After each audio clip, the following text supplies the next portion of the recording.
We live in a world where everyone is overwhelmed. Everyone is busy, distracted, anxious, and trying to keep their own life together. So when you bring your problems to other people, expecting them to carry some of your emotional weight, you're often left disappointed, and here's why.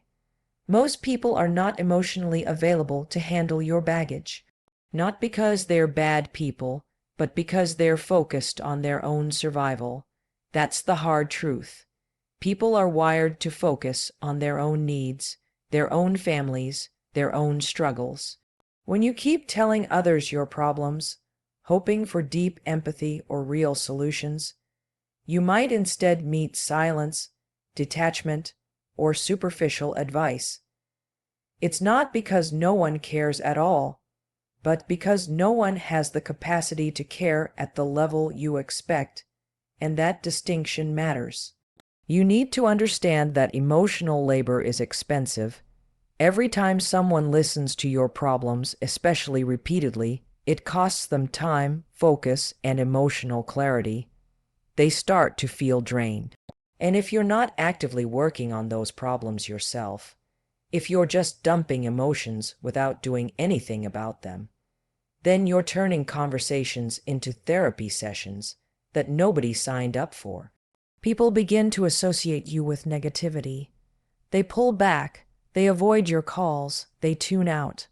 Not because they don't like you, but because your energy is heavy and they're already carrying enough of their own.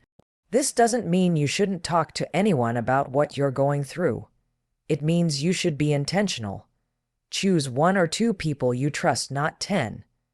Choose people who can hold space for you without being consumed by your emotions. And even then, make sure you're not just venting, but also inviting accountability. Say, here's what I'm dealing with, and here's what I'm doing about it.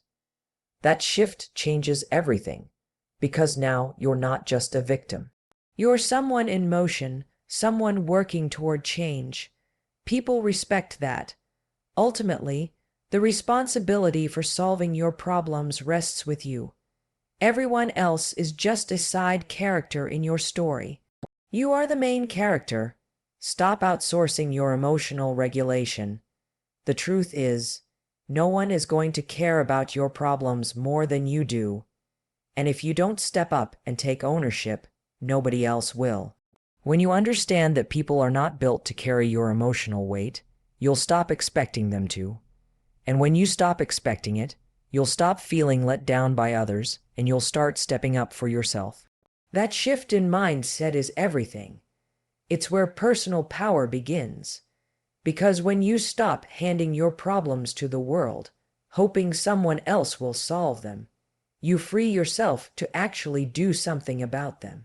You stop being the one who's always stuck, always talking, and instead become the one who moves, who heals, who grows even in silence. Let's get something straight. Talking about your problems is not the same thing as solving them. You can spend hours, even days, rehashing the same issue with different people, looking for validation, sympathy, or just someone to nod and say, yeah, that sucks. But none of that changes your situation. Venting might feel therapeutic in the moment, but if it isn't followed by action, it's just a form of emotional procrastination. And too many people confuse movement with progress. Just because you're talking about what's wrong doesn't mean you're doing something about it. Every time you repeat your problems out loud without moving forward, you reinforce them in your mind. You strengthen that identity of being the one who's struggling, who's stuck, who can't figure it out.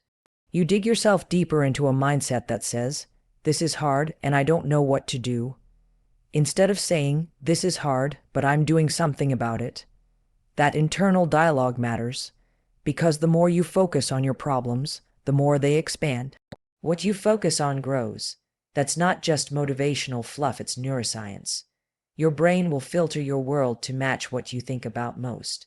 So if you're always focused on what's wrong, your brain will find more evidence to confirm that things are falling apart. Now, let's flip that.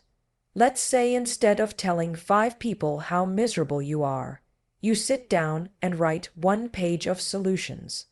Let's say you take one small action, one email, one phone call, one change to your routine. That's what creates real momentum. It's not sexy, it's not dramatic, but it works. That's how people turn things around, not by talking circles around their pain, but by getting practical and doing the next right thing. And here's the kicker: action doesn't care how you feel. You don't need to feel motivated. You don't need to feel ready. You just need to start. You can take action while you're scared. You can take action while you're overwhelmed. In fact, that's usually when the best growth happens, when you act despite the mess. Because the truth is, clarity comes from doing, not thinking. The more you sit in your head, the more confused you become. But the moment you take one step, even a tiny one, your perspective starts to shift. So yes, talk when you need to, but don't let talking be the end of the process. Let it be the spark, not the whole fire. Use your words to get clarity, then get to work. That's how you build trust with yourself. That's how you build confidence. Because every time you choose action over endless conversation, you're telling yourself, I can handle this. And that belief, that's everything. That's how you stop staying stuck and start getting unstuck for good. Your energy, your emotions, your thoughts, your mindset is your responsibility. It's not your friend's job, your partner's job, or your coworker's job to fix how you feel. And when you constantly share your problems without taking ownership of your emotions, what you're really doing is asking someone else to manage what only you can control. That might feel comforting in the short term, but it's damaging in the long term. Why? Because the moment you hand over your emotional state to someone else, you give away your power.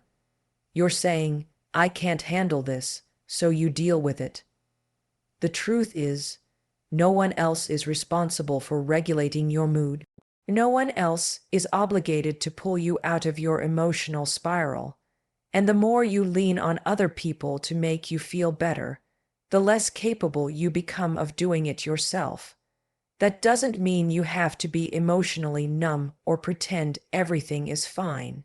It means you have to stop outsourcing your inner world to external validation. Your mental health is your job. Your peace is your job. Your healing, still your job. There's a big difference between seeking support and dumping your energy on someone. One is healthy, it's rooted in connection, trust, and mutual respect. The other is draining, it's based on neediness, avoidance, and a lack of boundaries, and people can feel the difference. Over time, they start to pull back, not because they don't care about you, but because being around you feels heavy. And nobody wants to carry emotional weight that isn't theirs, especially when you're not doing the work to carry it yourself. It all starts with awareness. You have to start noticing how often you blame your circumstances, other people, or your past for how you feel. You have to catch yourself when you expect others to lift you up instead of learning how to shift your state on your own. That means creating tools and routines that help you realign.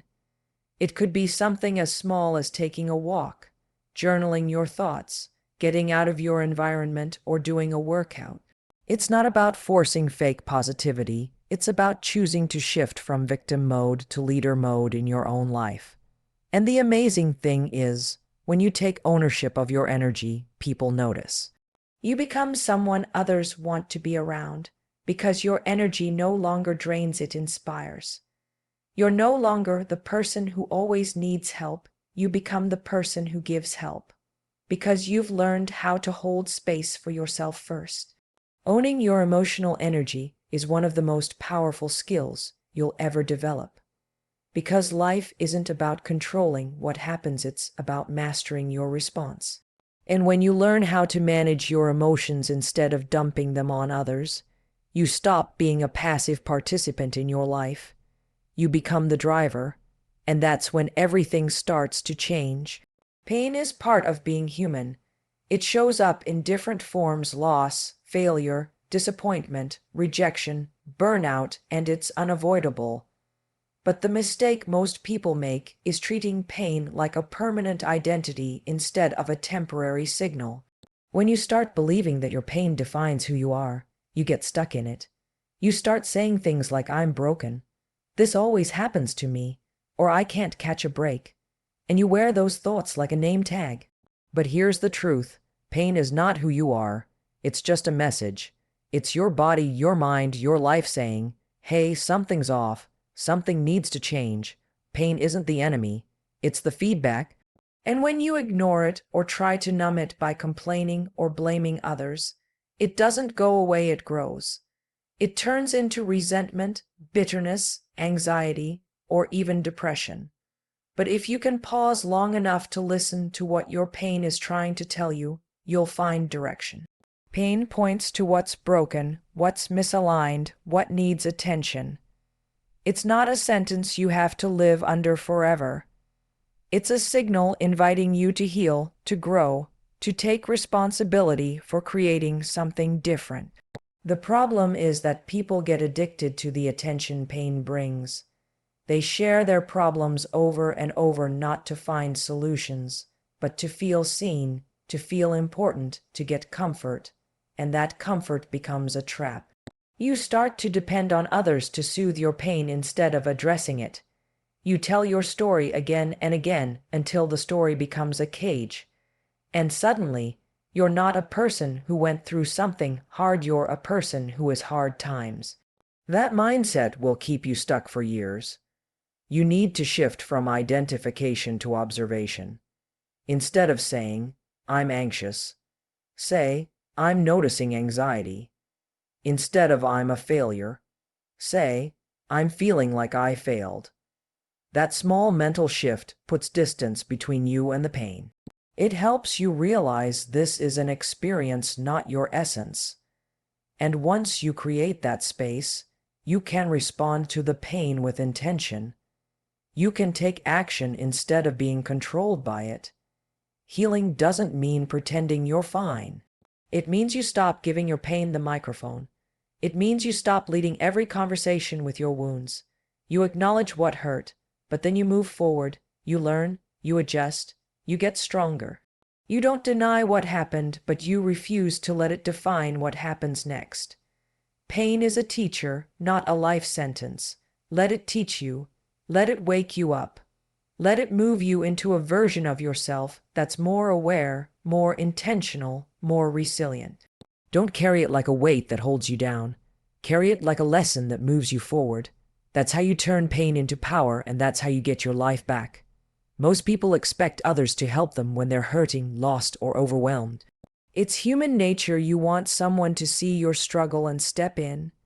But here's the uncomfortable truth: real help is rare. Not because people are cold or unkind, but because most don't know how to show up for others in a meaningful way.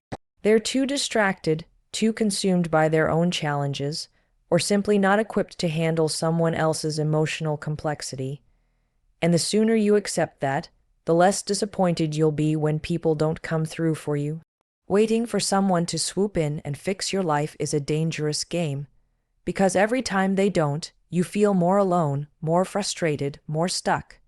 You start thinking no one cares, that maybe you're invisible. But what's actually happening is this: people care in their own limited way. A quick "you got this" message, maybe a like on your social post, but they don't have the capacity to walk you through your storm. And truthfully, it's not their job.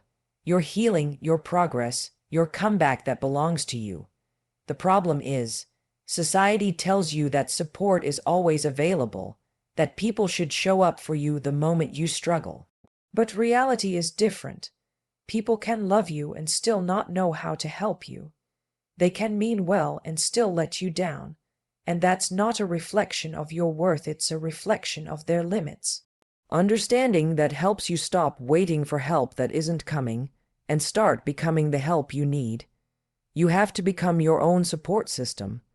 That doesn't mean isolating yourself or never asking for help. It means shifting the expectation. It means building inner strength so that even when no one responds, you still rise. It means learning how to self-soothe, how to problem-solve, how to motivate yourself when no one's cheering.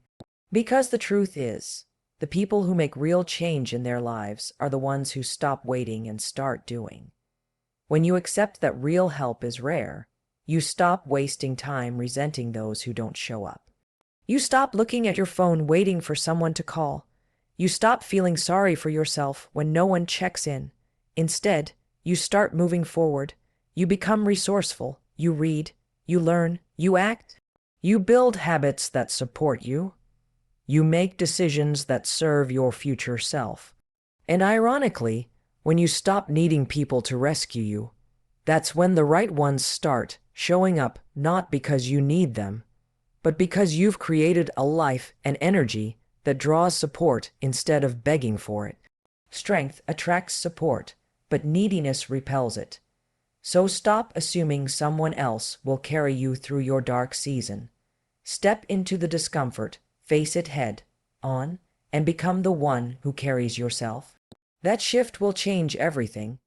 At some point, you have to wake up to the reality that no one is coming to save you. No one is going to knock on your door with a magic solution. No one is going to fix your mindset for you. And no one is going to do the hard work that your life demands. And while that might sound harsh, it's actually the most empowering truth you'll ever accept. Because when you realize that your progress, your healing, your future depends on you, not your parents, not your friends, not your partner, not a lucky break, that's the moment you take your power back. People spend years waiting for someone to notice their struggle, waiting for the right time, waiting for someone to tell them what to do or how to start. But waiting is just fear dressed up as hope. And the longer you wait, the more stuck you feel. You convince yourself that your situation is too hard, too complicated, or too overwhelming to solve alone. But you're not helpless, you're just hesitant. And the difference between people who move forward and those who stay stuck is that the ones who grow stop waiting, they start building. Be your own rescue plan. That means you don't just complain, you look for solutions. You don't just cry, you create change. You don't just wish for better, you work for it. You learn how to be the friend you need. You become your own motivator, your own guide, your own accountability partner. And the truth is, when you take responsibility for yourself like that, you stop feeling powerless. You stop walking around with that heavy sense of victimhood. You start realizing that while life might not be fair, you still have choices. You still have control over what you do next. That shift from waiting to acting is everything. Because no matter how hard life has been, you still have the power to respond differently. You can choose new habits.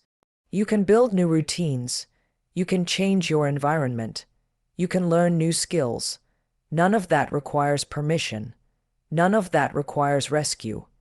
It just requires you to stop giving excuses more attention than solutions. And when you start showing up for yourself, something amazing happens. Your confidence grows. You begin to trust yourself, not because everything is perfect, but because you know you're the type of person who doesn't give up. You become resilient. You become grounded. You become unstoppable, not because you don't fall, but because you always get back up on your own terms. So no one is coming. But that's not a reason to panic, it's a reason to rise. You are your plan. You are your solution. You are the one who can turn everything around. And the moment you embrace that, your entire life will shift, not because the world changed, but because you did. The truth is hard to swallow, but it's the truth. No one is going to care about your problems the way you do. And that's not a reason to feel discouraged, it's a reason to wake up. You've been told that talking it out is healing, that sharing every emotion brings connection.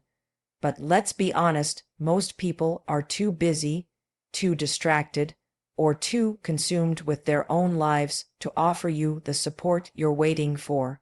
And the longer you keep looking outward for relief, the further you drift from the solution, which has been inside you all along. Talking doesn't fix things, doing does. Progress doesn't come from sympathy, it comes from action. You are the one who has to manage your energy, confront your pain, rewrite the narrative, and build a plan even if no one else sees what you're going through. Your struggles don't define you. They're signals, not life sentences. You get to choose whether you keep repeating your story or start creating a new chapter.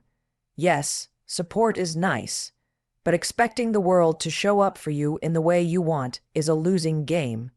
Real help is rare, and real change begins the moment you stop waiting for someone else to rescue you.